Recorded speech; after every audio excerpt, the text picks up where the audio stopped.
Bonjour Audrey. Bonjour Raphaël. Vous nous parlez aujourd'hui du procès intenté ici en France contre Total Énergie. Des associations et la ville de Paris reprochent à l'entreprise d'avoir manqué à son devoir de vigilance en matière de réchauffement climatique. Qu'est-ce que ça veut dire? Alors, c'est une plainte qui se fait en vertu d'une loi qui est assez récente, elle date de mars 2017 et oblige, vous allez le voir, les entreprises qui emploient au moins 5000 salariés, dont le siège social est en France, à suivre un plan de vigilance pour prévenir les atteintes graves envers les droits humains, les libertés fondamentales et l'environnement résultant de ces activités. C'est sur ce que recouvre ce mot environnement dans la loi sur le devoir de vigilance que vont se concentrer les débats jusqu'à ce vendredi soir. Est-ce que ça comprend ou pas le réchauffement climatique? Parce que cette loi, elle a été imposée aux entreprises pour qu'elles ne se défaussent pas sur leurs sous-traitants en cas de scandale industriel. Le ministère public, c'est-à-dire le procureur qui représente les intérêts de la société dans les procès, s'est rangé en défense de Total Énergie. Regardez l'interprétation que le procureur fait de cette loi.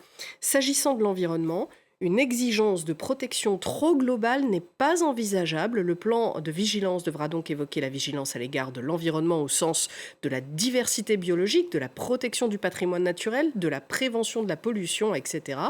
Il y a lieu de considérer, dit-il, que le champ d'application matériel de la loi du 27 mars 2017 ne s'étend pas au changement climatique.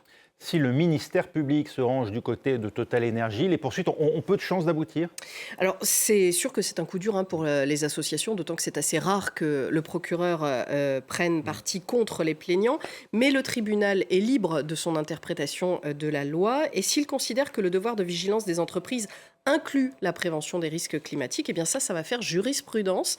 Et les conséquences seraient énormes parce qu'on traverse, ça ne vous aura pas échappé, en France et ailleurs dans le monde, une série de catastrophes climatiques qui se multiplient et bien sûr qui font des sinistrés, donc de potentiels plaignants contre des entreprises pétrolières notamment.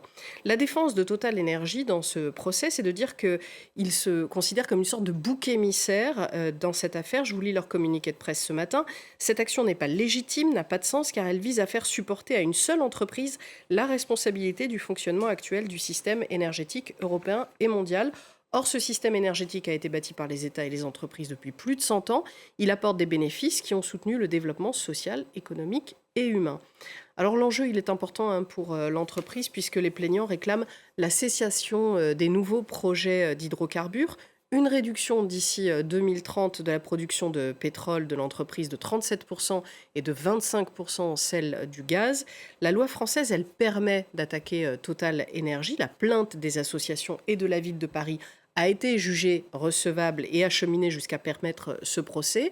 Mais les plaignants insistent, ce n'est pas une plainte contre Total Énergie, faute de mieux. L'entreprise est fautive à leurs yeux d'avoir en toute conscience alimenté le réchauffement climatique, comme me l'expliquait Justine Ripoll de l'association Notre Affaire à tous, qui fait partie des plaignants. Total, c'est une entreprise qui, comme les autres, savait que ses activités avaient un impact sur le changement climatique depuis les années 70, au moins, et n'a rien fait depuis.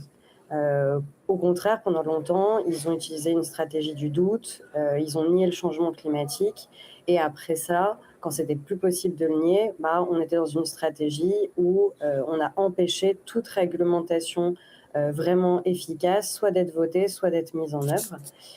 Et par ailleurs, en termes de stratégie, Total, c'est pas du tout, encore une fois, une entreprise pétrogazière qui est anecdotique parmi les autres. C'est notamment l'entreprise qui est liée au plus de nouveaux projets d'énergie fossile dans le monde. Donc c'est celle, d'une certaine manière, qui participe le plus à l'expansion fossile. Alors ces audiences, elles se déroulent sur 2 jours, mais le délibéré, lui, il n'est pas attendu avant plusieurs mois. Ce qui est déjà certain, c'est que comme pour les procès contre les États pour inaction climatique, eh bien ces procès contre les entreprises vont se multiplier. Ce n'est que le début. On a déjà vu un procès aux Pays-Bas contre le pétrolier Shell. Merci.